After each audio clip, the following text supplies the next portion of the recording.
Sabe aquelas forças como a gravidade, o magnetismo? Sempre pareceu meio mágico, né? Elas simplesmente agem, através do espaço vazio. Mas como? É isso que a gente vai investigar hoje. Vamos mergulhar numa das maiores revoluções da ciência, a ideia de campos.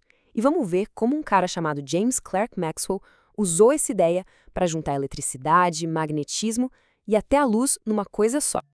Então, para entender essa história, a gente tem que voltar lá atrás, com ninguém menos que Isaac Newton. Pois é, ele nos deu a lei da gravidade, aquela que todo mundo aprende na escola.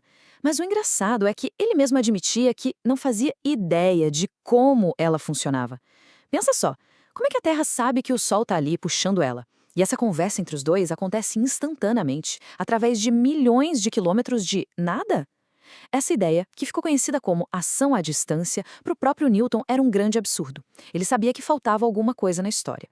E a resposta para esse mistério todo exigiu uma virada de chave, uma mudança total de perspectiva. A visão antiga, essa da ação à distância, imaginava o espaço como se fosse um palco vazio, onde as coisas acontecem sem que o palco participe. Mas a ideia nova, a teoria de campo, dizia o contrário. Ela propôs que, na verdade, o espaço não está nem um pouco vazio. Ele é preenchido por alguma coisa. Uma entidade invisível que é a responsável por transmitir as forças. Tá, mas o que é exatamente esse tal de campo? Para facilitar, vamos imaginar o espaço como se fosse a superfície de um lago bem calmo. Agora, joga uma bola de boliche no meio. O que acontece? Ela afunda e deforma a superfície ao redor, certo? Essa deformação é o campo gravitacional. Uma bolinha menor, tipo uma de gude, que passar por perto não vai ser puxada pela bola de boliche diretamente. Ela vai, na verdade, seguir a curvatura que a bola maior criou na água. Essa foi a grande sacada, a primeira intuição de um gêmeo chamado Michael Faraday, que começou a visualizar essas linhas de força invisíveis preenchendo o espaço. Bom, para entender de onde veio essa teoria, a gente precisa dar uma olhada nas primeiras pistas, nos experimentos que começaram a ligar os pontos entre eletricidade e magnetismo. Tudo começa lá em 1785. Um físico chamado Charles Coulomb construiu esse aparelho super engenhoso, uma balança de torção. A ideia era simples, mas genial. Ele usava isso para medir com uma precisão incrível a força entre duas esferinhas com carga elétrica. Basicamente, medindo quanto um fiozinho torcia, ele conseguia dizer exatamente qual era a força de atração ou de repulsão entre elas. E o resultado do Coulomb foi uma lei, olha, super elegante, super simples, e o mais interessante é que a fórmula matemática era praticamente idêntica à lei da gravidade do Newton. Isso foi um prato cheio para quem defendia a ideia de ação à distância, sabe? Parecia que a eletricidade era só mais uma dessas forças misteriosas que agiam através do vácuo sem nenhuma explicação de como. Só que aí, em 1820, aconteceu um daqueles momentos eureka que mudam o rumo da ciência. Um cara chamado Hans Christian Øyersted estava dando uma palestra, e ele notou uma coisa curiosa. Toda vez que ele ligava uma corrente elétrica num fio, a agulha de uma bússola que estava ali perto se mexia.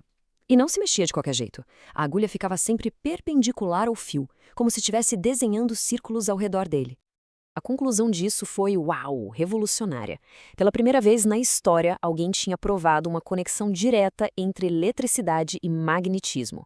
Elas não eram duas coisas separadas, como todo mundo pensava, mas sim fenômenos interligados. Essa descoberta, claro, causou um alvoroço na Europa. Todo cientista que se prezava começou a correr para investigar essa ligação misteriosa. E aí, entra em cena de novo o Michael Faraday com a próxima peça fundamental desse quebra-cabeça. O raciocínio dele foi direto. Ok, se eletricidade cria magnetismo, será que o contrário também acontece? Será que magnetismo pode criar eletricidade? Para testar essa ideia, em 1831, o Faraday montou esse experimento aqui. Ele pegou um anel de ferro e enrolou dois fios em volta, duas bobinas separadas. A primeira bobina, vamos chamar de A, ele ligou numa bateria. A outra, a B, ele conectou num aparelhinho que detecta a corrente elétrica. No começo, foi uma decepção. Ele ligava a bateria na bobina A, passava uma corrente contínua ali e nada, nadinha acontecia na bobina B. Até que ele percebeu o detalhe crucial. A corrente na bobina B só aparecia por um segundinho, num piscar de olhos, bem no momento em que ele ligava ou desligava a corrente na bobina A. E essa foi a sacada. Não era a presença do campo magnético que importava. Era a mudança nele.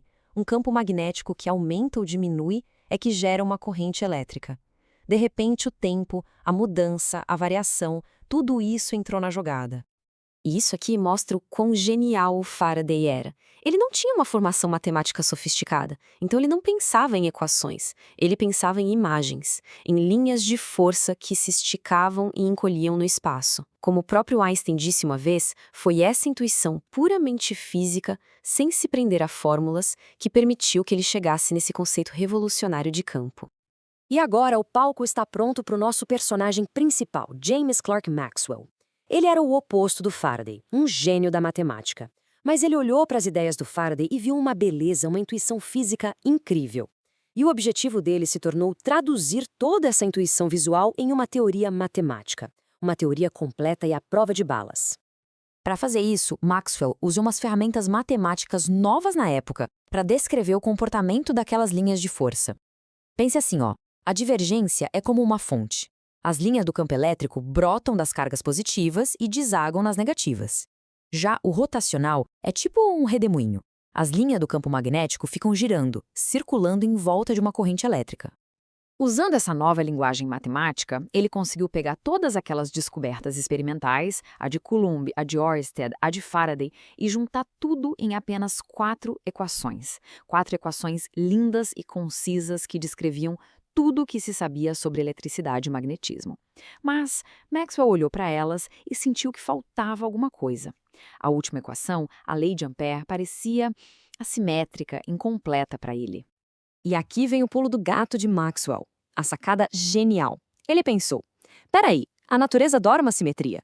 Se a gente já sabe, pela descoberta do Faraday, que um campo magnético que muda cria um campo elétrico, então um campo elétrico que muda também deveria criar um campo magnético, né? E ele foi lá e adicionou esse pedacinho que faltava na 4ª equação. Não era uma corrente de elétrons de verdade, mas se comportava como uma. E com isso, puf, a simetria entre os 2 campos estava perfeita. E é aqui que a história dá uma virada espetacular. Com a teoria dele finalmente completa, unificada, Maxwell resolveu brincar um pouco com as equações, para ver o que elas proviam. E o resultado foi de cair o queixo.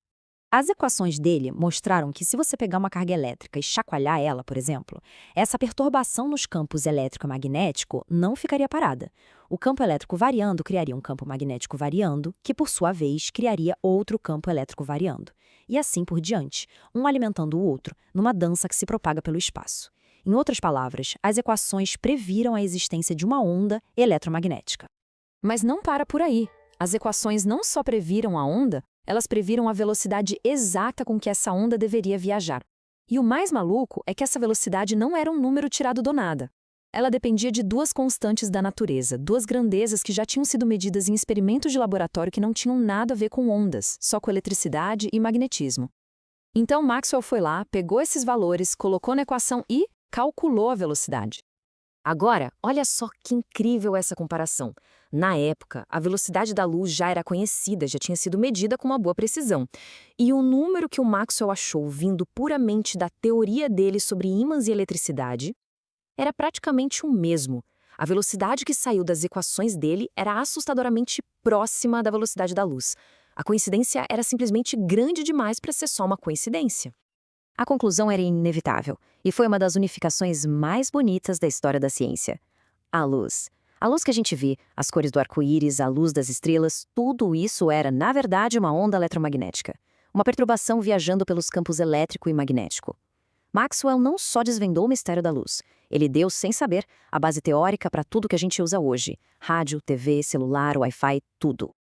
A teoria de Maxwell foi, sem dúvida, um triunfo, mas ela carregava uma bagagem da época, uma suposição, a de que essas ondas, como qualquer onda que se conhecia, precisavam de um meio para viajar, um éter luminífero invisível que estaria em todo lugar.